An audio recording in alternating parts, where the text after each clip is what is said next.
Hola, Hola, bienvenidos a Señoras en Deconstrucción. un podcast que expandirá tu mente. Nace de la importancia de darle nombre a los cambios y a las crisis, abrazarlos y entender que podemos empezar de nuevo siempre, haciéndonos mejores preguntas que transformarán el rumbo de nuestra existencia. Al deconstruir, exploramos la narrativa, analizamos las creencias para revelar sus contradicciones y llevarlas a una etapa nueva y diferente, donde solo llegaremos a ella cuestionándonos todo, pero sobre todo cuestionarnos con crítica y con la voluntad de explorar más allá de las respuestas superficiales. Soy Alia Rochi Y yo, Marieli Betancourt. y somos las Señoras en Deconstrucción. Les damos la bienvenida a este espacio. Para construir más señoras libres y auténticas. El día de hoy hablaremos del impacto del síndrome de burnout en nuestra cultura, cómo se relaciona con nuestras emociones y cómo deconstruir para construir señoras y productivas y libres. También les platicaremos de nuestra experiencia como señoras mortales que somos y compartiremos nuestra opinión clínica como señoras psicólogas que también somos. Y deconstruiremos juntas a las señoras que fuimos, que negamos y debimos ser, para construir a la señora que elegimos ser. ¡Yay! Hello, hello, bandita querida, ¿cómo están? Buenas noches, buenos días, buenas tardes, como nos estén escuchando todos ustedes. Muchísimas gracias por escucharnos un día más, por aguantarnos un episodio más. Gracias por su amable tiempo y por abrirnos las puertas de su casa y de su corazón. Bienvenidos al episodio número 9 de Señoras en Deconstrucción. Ya saben, quédense con nosotros porque se la van a pasar bomba, brutal, espectacular, increíble, o como le digas tú. ¿Cómo estás, Ale? ¿Qué tal tu fin de semana? Muy ¿Te las bien tomaste aquí. muy frías o qué? Sí, estoy súper agripada, como que estos cambios de temperatura como buena señora pues ya me caen, son bastante delicados, pero bueno, aquí seguimos, firmes cual robles. Muy bien, yo muy contenta porque regresé de Los Ángeles. No fui a Los Ángeles con el propósito de ver a Hans Zimmer, pero ya estando ahí lo vi y sí creo es un concierto que si me estás escuchando no te debes de perder nunca. O sea, si lo ves en algún momento, en algún lugar donde estés, ve. O sea, es una locura, Ale, no tienes idea. O sea, son seres extraordinarios, de verdad. O sea, pasan de lo extraordinario a extraterrestres, con unas voces, con un talento, güey, las baterías, la guitarra, así, todo lo que cantan, la flauta, ya sabes, o sea, Wow. una locura. Estuvo brutal. Brutal. No se lo pierdan. Esa es mi Qué padre. recomendación Sí, de padre. conciertos. Sí vi ahí tus stories. Estuvo bastante padre. Dije, qué buena experiencia, qué buena anécdota. Ya puedes morir en paz. Pues bueno, entrándole ya al prechismecito, nuestro episodio del día de hoy se llama Síndrome de Burnout, a.k.a. Estoy frito, fritísimo. Creo que todo mundo hemos sentido un poco esa parte, pero hasta dónde realmente es una fritez del día a día, casi casi, y ya en qué momento se convierte en una enfermedad. Me encanta poder estar hablando de este tema el día de hoy porque creo que ya lo hemos platicado de la gran competitividad, como todos estos modelos de trabajo que cambian constantemente, la inmediatez, la exigencia que te piden en tu trabajo, la autoexigencia, incluso el gobierno, ¿no? El cambio de gobierno, la economía mundial pueden ir provocando muchísima inseguridad en nosotros. Hay una angustia de tratar de entender las cosas, de tener ese control. Por lo tanto, viene un estrés continuo y la neta es que no hemos sabido lidiar con esto. Lejos de atacar el problema y de disminuir, se ha incrementado a tal grado que la Organización Mundial de la Salud, la OMS, ha reconocido este fenómeno como una enfermedad. Fue en 1974 que Herbert Freudenberg habló por primera vez de este síndrome. Hace 2 años en México fue como clasificado. Freudenberg lo describió como una sensación de fracaso y una existencia agotada o gastada. Así, ya, mi existencia está agotada. Sí, ya no tengo más energía porque ya lo di todo y aún así me sigo exigiendo a darlo más, ¿no?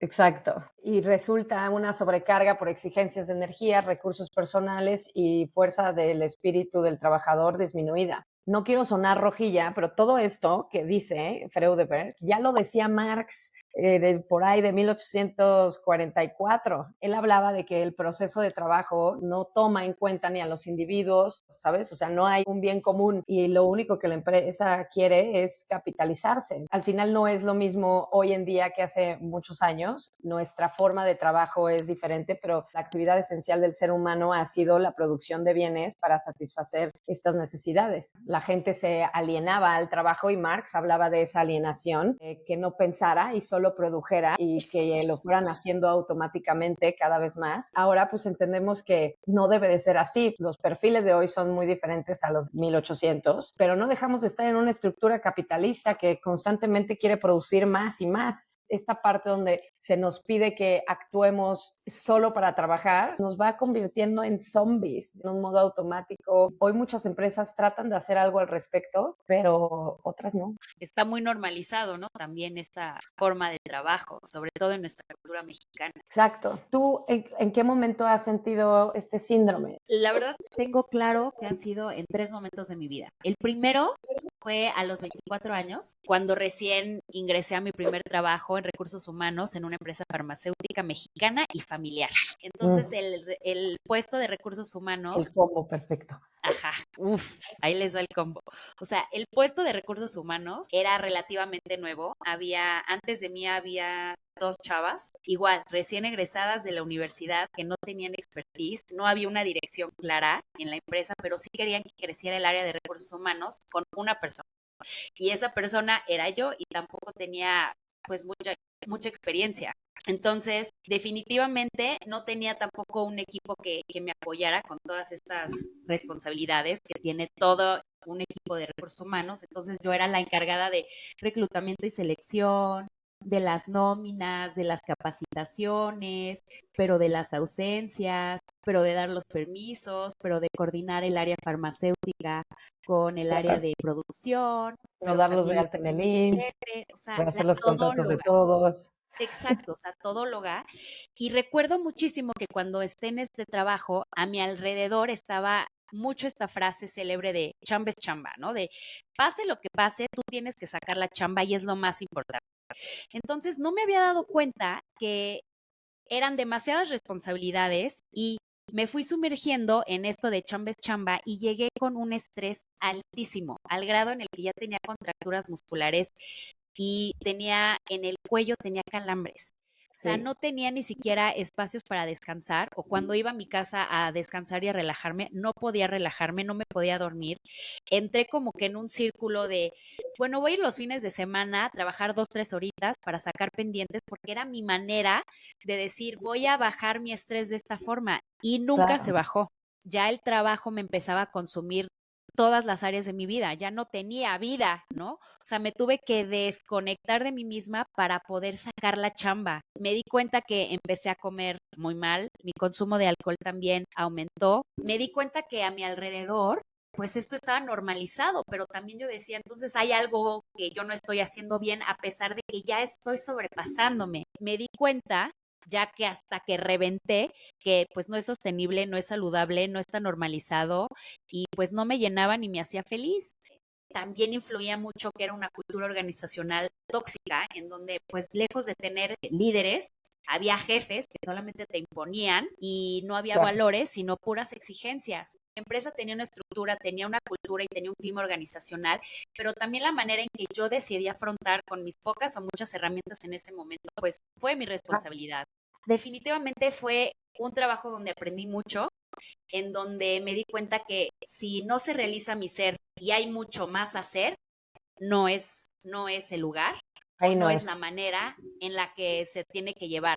Pero bueno, cuando estaba joven, más joven, pues lo normalicé completamente. Luego tuve otros 2, uno a los 26 y uno el año pasado, y no fue en el ámbito laboral, pero fue en el ámbito deportivo. Y cuando tenía 26, justo salía de esta empresa con el burnout, y entonces pues yo había dejado el ejercicio por completo. Retomé la corrida en el Comité Olímpico y de repente el entrenador que estaba a mi cargo, que ya había entrenado con él anteriormente, pues había cambiado completamente. Yo no me había dado cuenta que a él lo único que le interesaba era que todas sus corredoras ganaran a Ganaran costa de lo que medallas. fuera. colgarse la medalla, ¿no? Estábamos preparándonos para una competencia en Estados Unidos para empezar a foguearnos a nivel internacional y antes de eso nos pidió que fuéramos a una competencia de 5 kilómetros para revisar cómo estábamos en condición. De repente estaba corriendo, Me llevaba un sirves, no me rimazo. sirves, me sirves, no me sirves.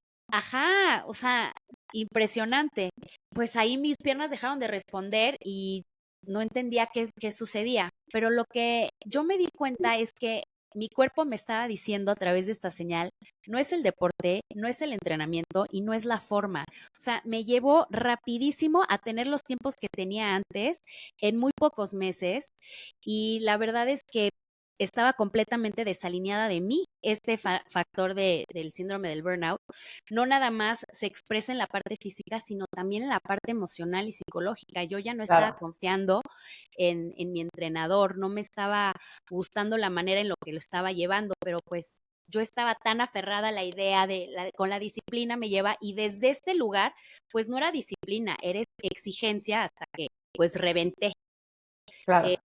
Definitivamente aprendí que tengo que respetar y reconocer mis tiempos y mis procesos y que mi mente tiene que estar alineada con mi cuerpo porque si no está, definitivamente las lesiones son las que van a empezar a hablar por ti. El tercero, que creo que también Otro, es muy importante, sí, es que órale, te has llevado es a esos límites importante, muchas veces. sí, sí.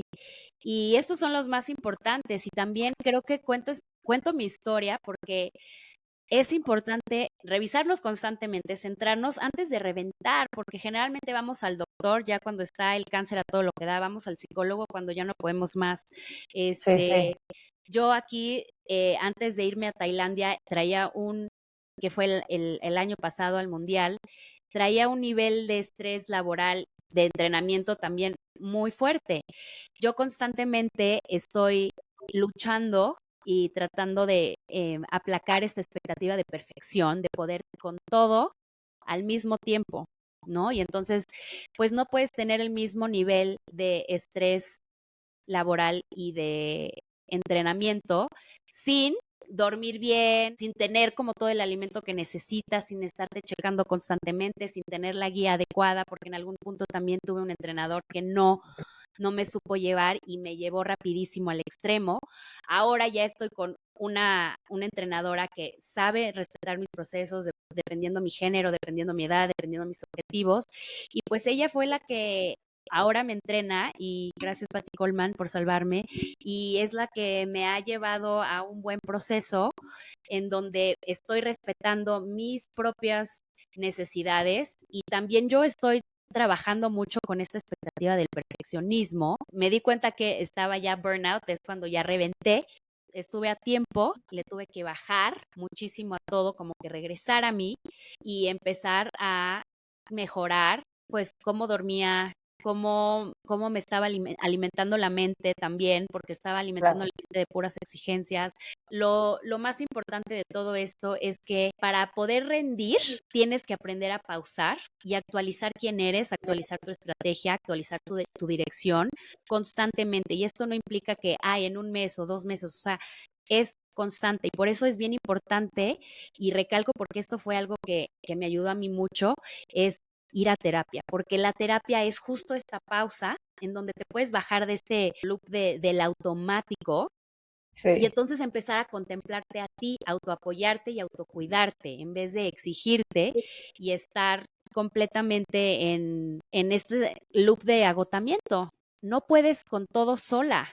Y eso también es parte del síndrome del burnout, que todo lo tienes que hacer sola. Como buena millennial, venimos de esta cultura del DIY, do it yourself, y entonces es todo. Y la verdad es que no, tenemos que aprender a delegar, tenemos que aprender a pausar, a pedir ayuda, que parece algo tan sencillo, o se dice tan sencillo, pero es bien complicado. También es Bien una de las complicado. razones, ajá, y también es una de las razones por las que muchas personas no acuden a terapia, porque, ay, no tengo la capacidad suficiente para resolver mis problemas, o es de débiles. Y la verdad es que es todo lo contrario, es de valientes ir a, a Terapia, descargar. tratar de entender Exacto, de dónde viene todo eso. exacto. Y pues Órale, bueno, Ale, pues qué así grueso mis que es. historias. Sí, que tuviste 3 momentos así fuertes. Yo la verdad es que Sí, no he tenido tantos, bendito Dios, solo uno, y ya se los he contado mucho, el de Cancún, pero más sí, bien, fíjate que yo, me ha tocado vivir como ambos lados, ¿no? Desde la parte del trabajador. A ver, he dado coaching empresarial desde hace, no sé, 10 años, más o menos. Y hace aproximadamente 6 años entré a la maestría. Y la verdad es que de mi maestría salió una Marieli muy diferente, o sea, muy diferente. Me cambió, fue un antes y un después totalmente de mi forma de pensar y sobre todo mi forma de trabajar, de hacer coaching. Primero era entender cómo mi trabajo podía hacer que la gente fuera más eficiente, más productiva, más agradecida con la empresa, más comprometida. Ese era mi trabajo, hacer que la gente se pusiera la camiseta no matter what. Y después de la maestría entendí que pues el coaching era otra herramienta más del capitalismo para alienar de una forma mucho más sutil a los trabajadores, ¿no? Y empecé a crear modelos diferentes de mi forma de hacer coaching, más humanistas. Al final eso era mi objetivo. Y al ser más humanista, pues ahora mi chamba era entender al colaborador para poderle proporcionar herramientas que lo beneficiaran a él, que beneficiaran su salud mental, para que estando bien pudieran hacer lo mejor que puedan, no solo en su chamba, sino en su día a día. Y pues ya mi objetivo no era la productividad, sino el bienestar de los colaboradores. Y la neta, es que antes de ese cambio me iba mejor. Tenía más clientes y ganaba más dinero. Pero curioso. cuando empecé a cambiar este modelo y empecé a trabajar más a profundidad con estas cosas, tratando de enfocarme pues en las cabezas, en cómo cambiarles a ellos el chip, pues no jaló.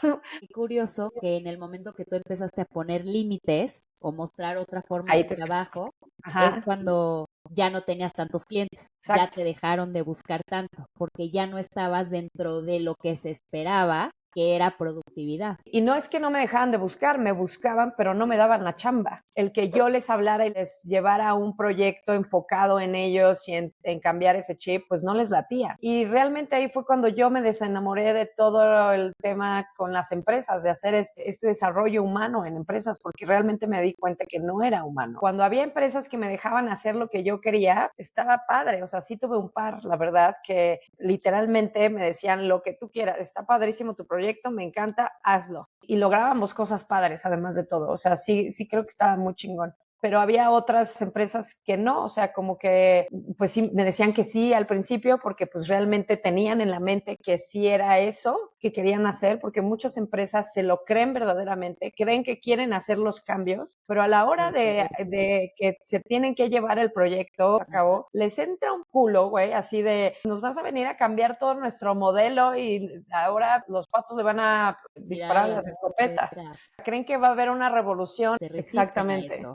Y entonces, pues bueno, variaba entre estas empresas que me decían, sí, dale con todo, ¿no? Y hacíamos cosas padrísimas, incluso llegué a dar terapia durante un par de años a una empresa y estaba padrísimo, se mostraban muy agradecidos, estaba increíble. La ventaja de los que me decían no desde el principio era que pues ni me esforzaba, ¿no?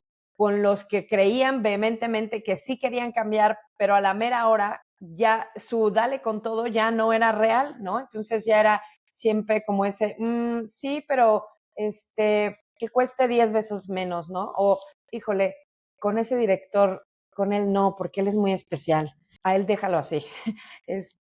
O sí, dales terapia, pero me tienes que contar algunas cosas. Y también ya habla de un ambiente laboral tóxico, ¿no? De entrada. O sí, dales terapia, pero solo 3 sesiones por persona y ya, porque no hay presupuesto. O sea, un chorro de cosas que yo entré con un proyecto así de bonito y salía con un proyecto así de Sí, de feo.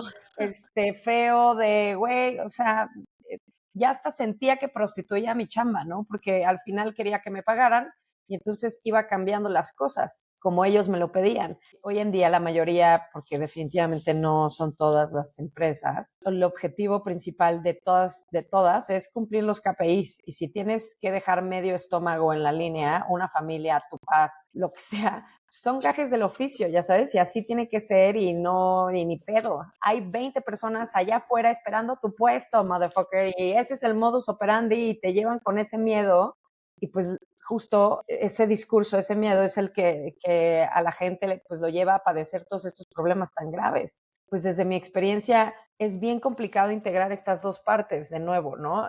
Hay empresas que lo logran, pero como que la mayoría de todas formas no Se están ahí, resiste, ¿no? Se ajá. resiste.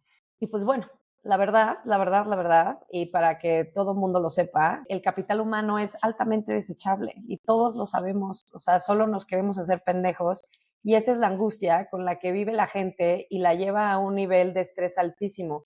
O sea, ya sabemos que somos indispensables, ¿no? Pero todo el mundo cree que sí va a pasar, o sea, que si yo bajo tantito mi ritmo, al día siguiente me van a correr prácticamente, Sí, y porque ya aparte hay ya ese... cuando estás frito.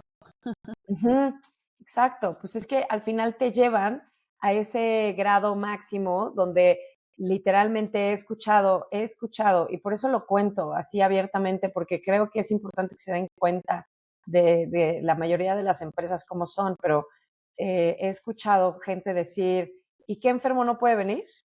Sí, ¿Y qué enfermo se le caen las manos y no puede trabajar en la computadora? Así de, güey, de verdad no tienes empatía, no tienes humanidad sí. para entender a la gente, no sientes.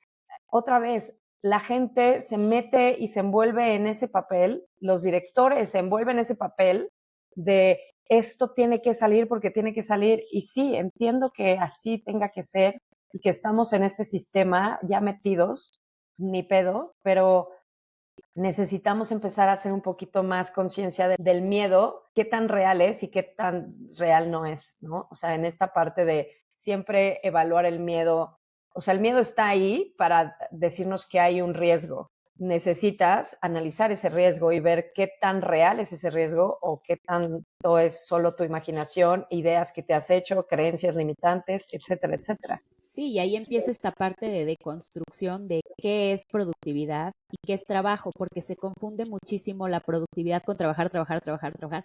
Y en realidad la productividad es optimizar. Entonces, Correcto. optimizar desde lo que existe de las herramientas externas, pero también desde las herramientas internas, y eso no se evalúa. Entonces, ahí me parece que sí, estamos cada vez más en una sociedad que busca robots, no humanos. Correctísimo. Aquellas personas que estén como más interesadas, hicimos un podcast, que a lo mejor no nos hayan seguido y sea la primera vez que nos escuchan, hicimos un Ajá. podcast de la trampa del hacer que habla de esta productividad.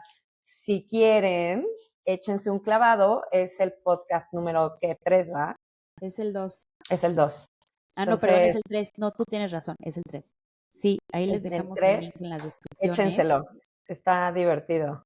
Pasando a nuestra siguiente sección, como ves, Ale, si empezamos a platicar de los mitos y Mitos y realidades. realidades. Solo quiero platicar de un mito, creo que ha estado muy arraigado durante muchos años, y es que el síndrome de burnout, a.k.a. estoy frito, se le atribuye solo al área laboral. La realidad es que empezó como una enfermedad de la parte laboral de la gente, ¿no? O sea, y con el tiempo el concepto de burnout ha sido expandido más allá del trabajo tradicional nada más. Y hay investigaciones muy recientes que han encontrado que el burnout también puede pasarse en otras áreas de la vida, como la parte atlética, de la cual tú hablabas hace rato, y también del ámbito académico, ¿no? Académico. Empezaron a darse cuenta que, híjole, estudiantes de escuelas elite la pasaban re mal y con enfermedades gruesísimas por el estrés de los exámenes, etcétera. Y bueno, y los atletas también pueden experimentar ese burnout debido a la presión constante por rendir, como lo explicaba Ale, las cargas de entrenamiento,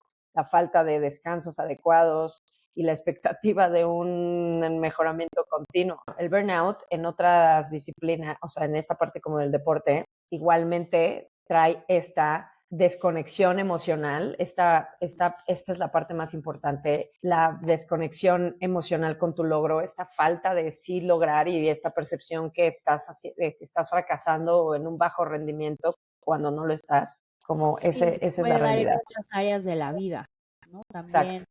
Hasta es, como mamá, yo creo, y ¿no? justo es el que iba a tocar. O sea, ¿cuántas mamás no están burnout porque piensan que es su responsabilidad poder con todo, los hijos, el trabajo, descansar, Sí, ir a las fiestas, pero todo perfecto? O sea, sí hay mucha exigencia por ahí también. sí, está cabrón. Me gustaría un día hablar de eso también, aunque no seamos mamás, pero pero creo que también es una parte importantísima porque hay mamás que han caído en temas de adicciones al Adderall o cosas así, sobre todo en Estados Unidos, por querer rendir más, por ser esas mamás ejemplares que hornea, que cocina, que hace el disfraz, que es coach motivacional, doctora, todo. Todo. Y justo esto es lo que nos lleva al otro mito, al mito número 2, que el burnout solo implica síntomas de cansancio extremo. Y aunque el burnout sí implica síntomas de cansancio extremo, no es exclusivo, sino que es multifactorial. De hecho, tiene estas consecuencias físicas, psicológicas y sociales. Las físicas pueden ser desde la caída de cabello, contracturas, problemas en la piel, problemas cardiovasculares, digestivos, respiratorios, y también en cuanto a las consecuencias psicológicas, ahí viene esta parte en donde estos trastornos del estado del ánimo, que es como la depresión y la ansiedad, pueden generar estas conductas de riesgo, que es caer en adicciones, no solamente de sustancias o de alcohol, sino también en compras impulsivas o en un juego patológico de apuesta, ¿no? Y entonces estas conductas de riesgo se aumentan, y las consecuencias sociales es que te empiezas a aislar. Ya el trabajo llega a ser de tal manera que te absorbe y pues las otras áreas de tu vida se ven afectadas y empiezas a estar irritable también y empiezas a tener actitudes negativas o deconstructivas. A mí me gusta más utilizar esto, ¿no? Y pues bueno, este es el mito número 2. Vamos con el mito número 3, que sería que entre más tiempo pases trabajando, mejor rendimiento vas a tener. De hecho, esto es uno de los factores para caer en el síndrome del burnout. O sea, pareciera que el sistema en donde de las culturas organizacionales que estamos platicando, te están dando así la receta exacta, así como de, aquí vienes a agotarte. Más trabajo. Manual de cómo puedes. Al síndrome de burnout. Y entonces, Exacto. para deconstruir este mito, pues es bien importante que empieces a identificar qué tanto disfrutas tu trabajo, ¿no? Qué tanto disfrutas lo que haces sin sobrepasar de ti, porque muchas personas, y ahí me incluyo, es como, me encanta nadar y me encanta la parte de psicología, me encanta hacer este podcast, pero me encanta hacer eso, pero también estoy sobrepasando de mí, me estoy exigiendo demasiado. Entonces, para eso es bien importante establecer límites claros de tus posibilidades y hasta dónde puedes, de horarios, de responsabilidades, de tiempo y de sobre todo los procesos y ritmos para alcanzar las metas deseadas, porque no se respeta. Siempre es como que vivimos una cultura de rápido, rápido, rápido todo, sobre todo la latinoamericana, ¿no? Sí. Y entonces aquí la realidad es que siempre se trata de optimizar, no de agotar, se trata de mejorar, no de perfeccionar, porque la perfección es una expectativa y las expectativas no existen. Correcto. Antes de entrar a este síndrome de burnout, haciendo todo lo que Ale acaba de mencionar, decidimos tomar una importante elección que fue contratar a una persona que nos ayudara con la edición y entonces repartir las otras tareas entre las dos y así creo que lo vamos a lograr. Sí, porque ninguno de ustedes nos ha patrocinado, entonces tenemos que estar buscando soluciones todavía. poco a poco, pero está padre porque ya lo pudimos como que verbalizar y decir, antes de que nos demos cuenta que ya no podemos, que reventamos, nos tenemos que reinventar. Y la estrategia que pensamos que nos iba a servir por mucho tiempo, pues ya no nos está funcionando ahorita. ¿Qué podemos hacer? ¿En dónde sí podemos delegar? Ah, órale, va. Y entonces Exacto. eso, la verdad es que en mí sí bajo el estrés y creo que en ti también. Sí, así es. Pasando a nuestra sección más favorites de la vida, porque no lo decimos nosotros. lo dice la ciencia. Yeah. Yo les quiero platicar un poquito más acerca de toda esta parte del síndrome de burnout. No es nada nuevo, o sea, la verdad es que es algo que ya se ha hablado. En 1976, Maslach se convierte en este precursor principal del tema y él empezó a dar un enfoque biopsicosocial. Mucho lo que yo hago, ese es mi enfoque también, ¿no? Entonces, por eso me gusta. Y creó un instrumento para medirlo y se llama el instrumento Maslach Burnout Inventory y pues dio una de las definiciones más reconocidas hasta ahora, que es síndrome de agotamiento emocional, despersonalización y reducida realización personal que puede ocurrir en individuos cuyo objeto de trabajo son otras personas. O sea, no son ellos mismos, no trabajan para ellos, sino para los demás. Otra vez, no quiero meter jiribilla, pero este concepto todavía se acerca más a lo que Marx decía de la alienación. Esto que hablaba Marx era estar saturando a la persona lo suficiente con la chamba y darle más cosas que hacer para que cada vez pensara menos autónomamente y sintiera menos y se pudiera automatizar. Por eso nace el término de alienación, porque dejó su alma, dejó su emoción, dejó de ser quien era para alienarse hacia los deseos de su empresa nada más. Hay muchas definiciones de todo este síndrome. Han intentado buscarle varios nombres a lo largo del tiempo, porque en español sobre todo, ¿no? Porque el síndrome original era síndrome burnout, y en español pues no hay como ese nombre en específico, como leí por ahí que en algún momento le llamaron síndrome de aniquilamiento o cosas así, y pues fallidamente no se logró. Y pues yo le voy a llamar el síndrome estoy frito, porque literalmente pareciera que se te fríe el cerebro y te vuelves un zombie. O sea, ahorita les voy a explicar cuáles son como los síntomas. Ya les explicó algo Ale, pero la parte donde te despersonalizas, esa es la más importante. La parte disfórica. Disfórico es lo opuesto a la euforia. Y esto principalmente pareciera como un agotamiento emocional. Se enfoca en síntomas mentales y conductuales más que en los físicos, ¿no? O sea, hace ratito Ale lo decía, sí hay físicos, pero pues es más el síntoma mental. Y puede tenerlo cualquier individuo. O sea, en realidad es que no discrimina a nadie. Y existe un decremento en la efectividad y en el desempeño laboral debido a las actividades negativas y conductas que terminan afectando la productividad.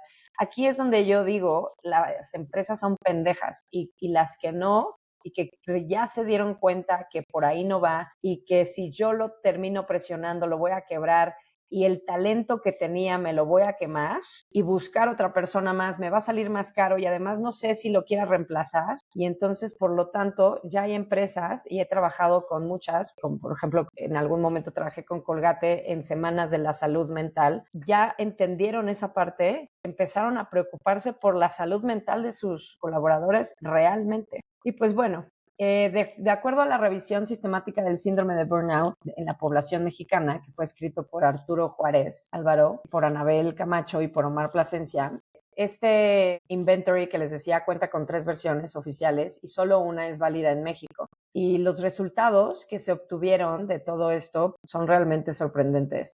Los trabajadores con más síndrome de burnout están en el área de la salud. Los médicos, las enfermeras, los psicólogos.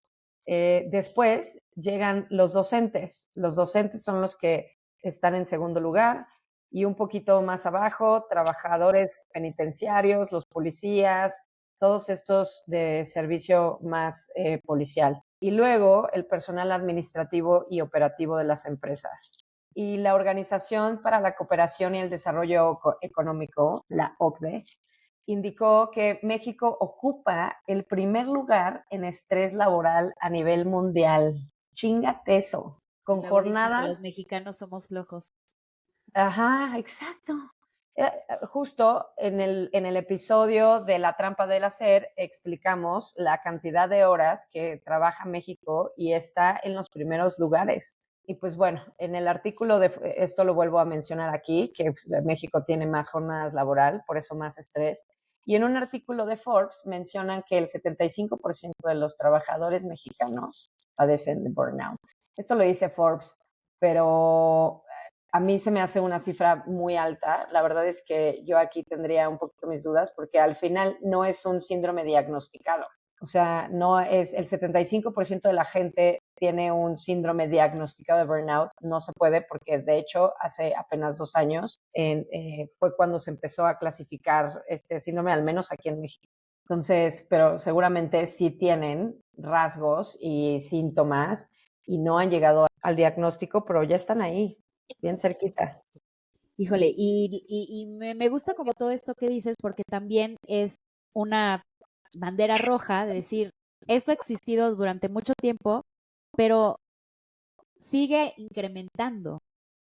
Entonces parece que hablar de ello no es suficiente, sino que tenemos que tomar mayor acción, pero sobre todo entender la complejidad de este fenómeno. Y entonces, Sí, para poder entender un poco la complejidad, es aquí yo extraje datos bien importantes de la revista de National Geographic, donde dice que lo que causa el burnout es justamente la manera en que la persona realiza sus tareas y cómo están las condiciones de trabajo. Y esto no es como que National Geographic se lo sacó de la manga, sino que es un experto que lo explica, que es Fabiano de Abreu Rodríguez, que es un doctor en psicología y neurociencias y es miembro de la Sociedad Brasileña de Neurociencias. O sea, es un güey que sabe. Y picudo. picudísimo. Y entonces, él dice Porque que, aquí citamos puro chingón. exacto. No, no es cierto. Y la verdad es que a mí me gusta mucho que él dice que uno de los factores es que diariamente todas las personas se ponen metas inalcanzables. Y aquí también tiene que ver mucho con estas expectativas Claro. irrealistas que cada persona nos ponemos y luego si la empresa pone estas expectativas irrealistas, pues imagínense el estrés, es terrible. Y Sí, pues esto llega muchísimo a tener la sensación de improductividad, fatiga y frustración. También me gusta que él menciona esta parte importante emocional, que es el proceso de anulación de uno mismo. Y también es bien importante identificar cuáles son las causas del síndrome del burnout y para esto aquí viene una revista de psicología española que menciona en el área laboral. El primero es la jornada laboral excesiva, estos horarios eternos o la hora nalga como muchas empresas le llaman, ¿no? Simplemente no estás haciendo nada, pero estás ahí sentado, nada más como trabajando, no estás siendo productivo. La monotonía del trabajo que viene pero mucho de perdón, la hay que mano. te interrumpa. Es esta parte, o sea, sí muchas veces el tema de la hora nalga, pero conozco mucha gente que, como lo decías tú hace rato, con las ganas de querer acabar más tu chamba, piensas que te quedas media horita más, una horita más, 2 horitas más, y la chamba nunca se acaba. O Nunca, sea, nunca se exacto. acaba. Entonces, tú salte a tu hora, güey. Que me van a ver feo, que te valga Desconéctate. verga, que te Sí, valga verga de, uy, Godín, ya a las 6 de la tarde en punto. Sí, ¿cómo y ves? eso también es parte de marcar límites, que es bien Totalmente. importante. También el síndrome del burnout va mucho de la mano con este síndrome del bore out, ¿no? Que tiene que ver con que ya estoy muy aburrido de hacer las mismas funciones todo el tiempo y que no voy a llegar a ningún lado, no tengo dónde crecer. Y entonces, pues esto hace que te desmotives. La tercera es que tienes demasiadas responsabilidades. La cuarta es que tienes pocos incentivos o remuneración en relación al trabajo a desempeñar. También es un clásico del síndrome del burnout. El clima laboral negativo, en donde no hay como tal un trabajo en equipo, sino es altamente competitivo y entonces tratas de asumir y de tratar de poder con todo tú solo. La mala comunicación, en donde no se establecen líneas claras de meta y donde pues existe el teléfono descompuesto. Sí. El séptimo es el acoso laboral, lo cual me parece también terrible, pero es un factor importante porque es bien desgastante tener que lidiar con eso y no poder concentrarte en tu trabajo. La falta de autonomía, cuando tienes que, para poder tú tomar alguna decisión, tienes que esperar a que otras áreas te aprueben y entonces también es bien desgastante eso.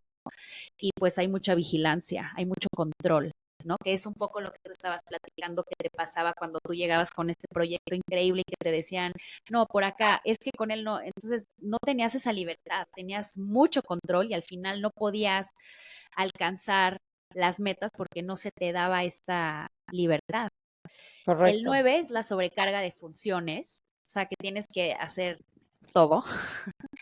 Y la número 10 es la precarización laboral. Es decir, si tú no tienes estas herramientas necesarias y condiciones laborales óptimas de trabajo, pues es poco probable que tú puedas desempeñarte o rendir en tu trabajo. Entonces, si ustedes ya empezaron a identificar alguna de estas características dentro del trabajo, es bien importante que se detengan y actualizar cuáles son sus prioridades y empezar a marcar límites. Y esto tiene que ver mucho con la manera de cómo identificar y gestionar el síndrome de burnout. Y esto implica en que, uno, ahí les va 2 preguntas poderosas que pueden hacerse. ¿Qué puedo hacer para sentirme mejor dada mi situación? ¿Qué herramientas tengo disponibles y qué oportunidades existen dentro de tu área laboral o de tu área académica o dentro de tu área familiar, en donde tú ya empieces a notar que puedes estar llegando a un agotamiento? Y definitivamente la modificación de hábitos es clave, es establecer estos límites, priorizarlos, autocuidarte y decir no. Muchas veces se educa, sobre todo a las mujeres, a que decir no no está bien. O sea, es bien importante hacerlo y sin culpa. Sí. Y esto es lo que me lleva como a la siguiente sección, que es el chismecito terapéutico. Y aquí les quiero platicar acerca de los pacientes que han llegado a mí con el síndrome del burnout, cuando ya están reventados, y hay algunos que están a punto de reventarse, y justo lo que se tiene que trabajar aquí en terapia es ir marcando estos límites sin culpa, porque generalmente llegan con jefes que les ponen muchísimas responsabilidades, más de las que deberían, no es remunerado de la manera que debería de ser, dado todas las responsabilidades y tareas que tienen. También ellos sienten como que esta culpabilidad de que si no lo hacen, la empresa va a quebrar, ¿no? Es mucho esta alta expectativa que ponen los jefes sobre ellos. Y entonces ya llegan cuando me empiezan a decir, es que creo que ya estoy un poco preocupado, ¿ok? Es que ya se me está empezando a caer el cabello. Es que Traigo 15 kilos de más. o traigo 15 kilos menos. Ya estoy empezando a fumar más. Ya no estoy viendo a mi familia, estoy muy irritable, ¿no? Y desafortunadamente los pacientes que vienen a mí están en el área de salud, doctores, y en el área de marketing, que creo que también es bien importante esta área de agencias, donde también tienen un ritmo de trabajo muy acelerado, en producción también lo mencionabas. Sin embargo, los más estudiados son en el área de salud, ¿no? Como doctores, enfermeros y enfermeros. Y bueno, aquí lo que sucede es que se encuentran en esta trampa en que quieren sobresalir, quieren ser vistos, porque esto equivale a tener mejores oportunidades, no solamente de puestos, sino económicas, y un desarrollo personal que finalmente es lo que se busca en las empresas. Sin embargo, no siempre son muy claras estas características para ascender. Y mis pacientes se dan cuenta perfectamente de cómo es el ambiente tóxico, de cómo es, cómo los van manipulando y cómo les van exigiendo de más. Y el tema aquí es, les importa más el hacer que el ser. Y entonces no tienen tampoco como estrategias claras de cómo poderse salir de lo que se están dando cuenta que no está siendo funcional ni sano para ellos. Claro. La labor. No nos enseñaron esa parte, No, güey. O sea, es esto. mames. O sea, ya desde la educación nos enseñan a sobrepasarnos de nosotros mismos. Y creo que la labor aquí está en deconstruir eso y poner los límites y no sobrepasarnos, aunque nos encante nuestro trabajo. Correcto. Y aquí también es empezar, sobre todo, a que se detengan en la emoción, que están tanto en el automático, en el hacer, en el hacer, en el hacer. Vamos a detenernos. ¿Qué estás sintiendo? Les cuesta mucho trabajo contactar con sus emociones, justo porque hay esta desconexión emocional impresionante. Entonces, es ir nutriendo la autoestima, ir fortaleciéndola para que no sientan culpa a la hora de poner límites y decir, si tú quieres estos resultados, me voy a tardar tanto tiempo y necesito estas herramientas para poder llegarlo. Si no las tengo, pues obviamente va a ser más lento. O sea, lo que tú me estás pidiendo no es posible, ¿no? Y es como este ejemplo que pongo varias veces y me parece que queda perfecto también aquí. Es como decirte, vas a escalar el Everest sin equipo y entrenando una semana. Es irreal, es imposible, ¿no? Y entonces, aparte de contactar con eso, con su autoestima, con la emoción, empezar a conectar con quiénes son, no tanto con qué hacen, es ir creando estas estrategias para adaptarse y buscar otra manera de relacionarse con el trabajo, de buscar otro trabajo en donde se sientan mucho más satisfechos, porque muchas veces nada más están en el trabajo porque tienen una remuneración económica o les da Claro, muchísimo sí. miedo perder el trabajo porque necesitan el dinero. Y entonces aquí también existe un abuso de poder. Entonces es, ok, vamos a ver cómo está el entorno, pero también vamos a ver cómo está tu entorno interno, que eso es lo más importante, porque tienes muy claro el entorno externo, Lo interno. pero el interno es el que te va a dar la dirección para que tú veas la capacidad que tienes para autoapoyarte y salir de esta situación y poder estar en un lugar mejor. Sí, estoy totalmente de acuerdo. Yo prácticamente hago pues lo mismo. O sea, a mí en mi terapia nunca ha llegado nadie a decirme, help, tengo síndrome de burnout. Okay. Nadie, ¿no? Yo soy la que me tengo que ir dando cuenta de esto y ahí es donde Claro. empieza más mi chamba. Les tengo que ir haciendo que puedan ver esta parte y entender que lo están padeciendo y que está bien. Eso es principalmente, o sea, nadie ha llegado con esa conciencia, la neta. Y bueno, pues siempre les hago saber los síntomas, o sea, que hay síntomas psicosomáticos, emocionales, conductuales, y les tengo que ir pasando esta hoja prácticamente, ¿no? Bueno, pues ya me estás platicando que tienes fatiga crónica, que de verdad no sabes qué pasa con toda tu energía o con la energía que solías tener, que tienes dolores de cabeza muy frecuentes y que obviamente si antes tenía estos dolores, pues no cuenta, ¿no?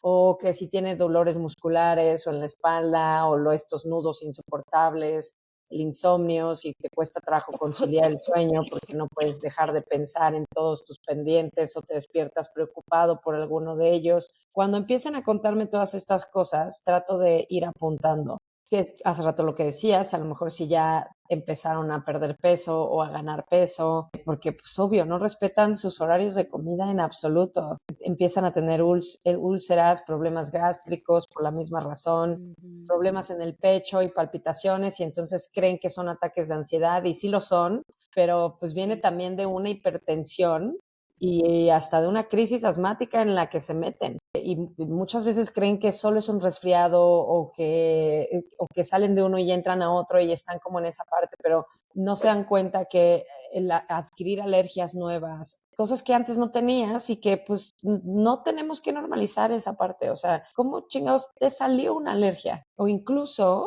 la baja libido, cuando Sí. empiezan a reportar estos temas de impotencia sexual. El estrés es un factor clave en eso. Sí, sí, por supuesto. Y en toda esta parte emocional también, o sea, como que llegan y me empiezan a platicar que últimamente están súper irritados y que todo está fuera de su control y que entonces están sufriendo cada vez más ataques de ansiedades generalizadas y que cada día tienen como más problemas laborales e incluso ya manejan como cuadros depresivos Sí.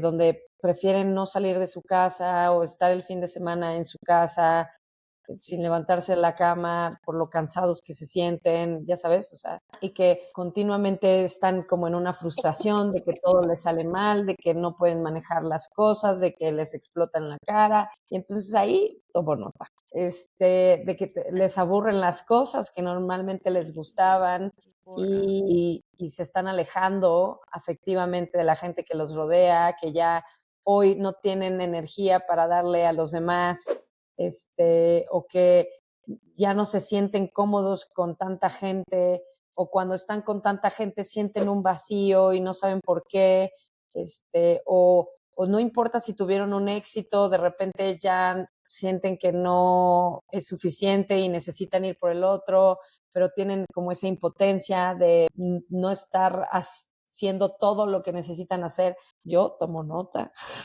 Justo como que llegan con esa parte muy, o sea, no natural, porque evidentemente llegan ya Normalizada. preocupados, pero no saben ni siquiera por ese tema, ¿no? Que pueden traer una Claro. enfermedad, ¿no? Un síndrome. Y bueno, pues yo les trato de explicar un poco esta parte donde todo eso se desprende en conductas y que su amígdala está siempre en un estado de alerta constante. O sea, se prende la amígdala y está ahí prendida todo el tiempo. Y la amígdala es este órgano del cerebro que te hace correr o luchar o quedarte quieto, ¿no? O sea, que te avisa que hay como ese peligro y entonces mucha gente, porque es a lo que está acostumbrado y lo hablábamos la vez pasada sobre todo los hombres, pues responden en un plan cínico, en un plan pasivo-agresivo, porque evidentemente su instinto es luchar y entonces pelean con todo aquel que tienen enfrente y tienen un chorro de problemas con sus familias, con sus esposas, con sus hijos, o sea, cosas así. Y luego hay otro tipo de personas que pues están como más en su amígdala no lucha, pero se queda como ya sabes, en un stand-by de, está el tigre ahí, no te muevas. En el Y flight entonces, response que le llaman. Es ajá, el fight or flight response. y entonces entran a un modo zombie, a una apatía muy fuerte que pues nada les satisface, que siempre pues sí están como hostiles, ¿no? Con sus comentarios, con sus formas, se desquitan con la gente de formas más, pues no, o sea, no la agresiva normalmente, pero como ya no suelen confiar en la gente, ¿no? Son sarcásticos o muy pesimistas, nada les parece bien y esas cosas que les solían gustar de la chamba ya no, ya les falta, ¿no? Este, y pues bueno, creo que cuando empiezo a explicarles todo esto, les hace mucho sentido que sí, que llegan a ser agresivos, que empiezan a tener comportamientos de abusos de sustancias, hace rato decías lo del café, perdón, lo del cigarro, o sea, hasta con el café se pueden dar cuenta, Sí, ¿no? O con el alcohol. El alcohol se vuelve amigo de este síndrome porque literalmente lo que hace es desactivar tu amígdala, ¿no? En ese momento y entonces empiezas a relajarte. ¿no? Y he trabajado con gente incluso que ha llegado a tener adicciones de fármacos, pills, ya para dormir o para la ansiedad, porque pues se les salió de control también esta parte y entonces es un pedo porque todavía quedan más fritos, ¿no? Entonces es un cuento de nunca acabar. Y personas que llegan con mucho distanciamiento de su pareja, o sea, cada vez se pueden volver más fríos, su apetito sexual se disminuye, este, cuando ellos mismos notan que cuando pelean su tono de voz sube cada vez más, por ejemplo, en mujeres, porque pues otra vez se llega a acostumbrar esa parte donde el hombre grita y la mujer grita y luego llora, ¿no? Pero llora más desmedidamente, no sabe bien por qué. Les cuesta muchísimo trabajo concentrarse, se equivocan mucho y sobre todo empiezan a ser muy agresivos consigo mismo, cómo se hablan a ellos, sus cambios de humor los sacan de onda cañón y entonces ya traen un proceso de culpa bien fuerte y eso lo llevan a todos lados, a su casa, a la oficina misma, con sus compañeros de trabajo, con sus amigos. Esta parte donde no pueden tener un equilibrio en la vida, donde pues sí son papás, o mamás, son más trabajadores y son papás nada más 2 horas al día, de 7 días, bueno, de 5 días de la semana y en fines de semana la mayoría del tiempo también están en el celular. Cuando empezamos a platicar como todas esas cosas, pues es cuando empiezan a ellos a hacer conciencia de que sí están teniendo problemas reales de una enfermedad. Y pues bueno, tratamos de que pues siempre se relacione de una forma poco a poco, ¿no? No tan confrontativa, o sea, pero poco a poco donde podamos como viendo una imagen mucho más grande de lo que hay, porque pues si nada más vemos cositas separadas y no integramos todos esos síntomas, pues correcto. no sirve de Y nada. le pones un nombre a todo ese cuadro y eso ayuda a que puedan elaborar un proceso para que se vaya sintiendo mejor y se pueda salir del síndrome del burnout. Eso me encanta. Entonces, creo que sí es empezar a ponernos en una parte medio egoísta al darnos cuenta que sí somos altamente desechables y que pues el autocuidado es básico porque nadie te va a cuidar, brother. O sea, nadie va a ver porque tú no tengas esos problemas es más que tú. O sea, ni recursos humanos va a estar tan pendiente de ti. Ya venimos de una programación donde te programaron con el miedo de si no puedes hacer tu chamba, hay 20 pendejos allá afuera esperando y sí se van a poner la camiseta. Y creo que ese discurso, pues ya no lo tenemos que pasar por el pinche arco del triunfo. O sea, entender qué de tu miedo sí es real y qué no es real para que puedas tomar precauciones y medidas, ¿no? Hasta qué punto puedes estirar la liga. Entiendo que tampoco la puedes estirar tan cabrón porque sí te puede reventar en la jeta. Necesitas evaluar con una base objetiva o viene desde una subjetividad que nada más te está limitando a lo pendejo. Y enseñarles a tomar el control desde donde sí pueden hacerlo. Literalmente tienen el control total y absoluto de sus pensamientos, de sus emociones, de sus hábitos, de sus conductas. Ahí pueden hacer lo que quieran. Fuera de eso, querer tener el control de 25 variables que no dependen de ti y que no van a poder controlar jamás, es absurdo. Entonces, también los incito mucho a darse cuenta de esas cosas. Y últimamente, este último año, he incitado mucho a mis pacientes a meditar y a hacer mindfulness. Para mí fue una gran herramienta, me funcionó muchísimo y definitivamente voy por la vida con la bandera de todavía no meditas, ¿verdad? Te voy a pasar una app que me funcionó muy cabrón. Voy involucrando a la gente a que se meta en ese Que se de la conecten con ellos meditación. mismos. Justo se pierden de esa conexión. Y bueno, para cerrar este episodio, Uh-huh. yo quiero concluir con que siempre hay que actualizar para ser, no para hacer. Y para que no te revientes y te reinventes, te dejo esta lista de 7 preguntas que te pueden ayudar. 1. ¿Qué tan realistas son tus expectativas con respecto a tus metas laborales con las herramientas y equipo de trabajo que tienes? ¿Qué tanto se realiza tu ser y qué tanto se realiza tu hacer? Haz una lista y después pondéralo. Te va a ayudar mucho. ¿De quién te puedes apoyar? ¿A quién puedes delegar tu trabajo? ¿Con quién necesitas revisar y reajustar tus responsabilidades? ¿Qué tan motivado te sientes actualmente? ¿Cómo te sientes y qué puedes hacer ahora para sentirte mejor? ¿Qué tan alineada está tu intención con tus metas laborales? Esa es ¿Qué, importantísimo. qué hace la diferencia para ti entre trabajar y ser productiva? ¿Cómo lo sientes en tu cuerpo? ¿Cuáles son tus responsabilidades? ¿Cuáles son tus posibilidades? ¿Y cuáles son tus límites? Uf. Wow. Qué preguntas tan poderosas, Ale. Me Sí. gustaron. Y Anoten. automáticamente las leo y hasta yo me calo. Sí. No nos las hacemos, o si no las hacemos, no las respondemos. No. Y es bien importante para centrarnos y no desgastarnos. Y pues ya con todas esas preguntas tan poderosas, yo solo voy a cerrar con, si tú, mi querido señor o mi querida señora o mi queride señore, estás escuchando esto y te das cuenta que varios de estos síntomas que acabamos de mencionar los tienes, no te paniques, no te asustes, no te estreses. Estos son solo focos rojos y aún podemos hacer mucho para que llegues a Fritolandia. Es importantísimo que si ya te relacionaste con este problema, ahora empieces a cuidar tu salud mental.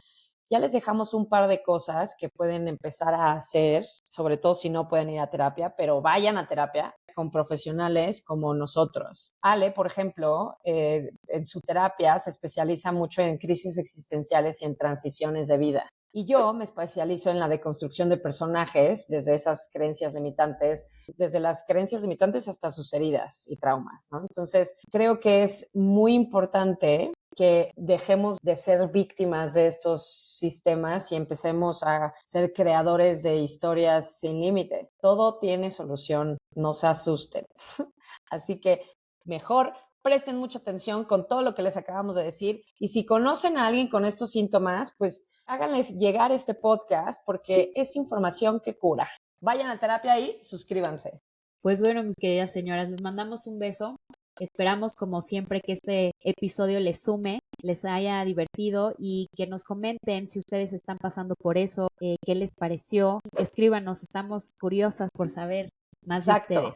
Si a ustedes les hace alguito de sentido, la información y el conocimiento que obtenemos siempre en la vida no es para nosotros nada más, es para compartirlo. Entonces, no sean codos y compartan este podcast, por favor. ¡Mua! Los quiero. Cuídense mucho, tengan muy Bye. buenas noches, buenas tardes o buenos días. Bye. Bye.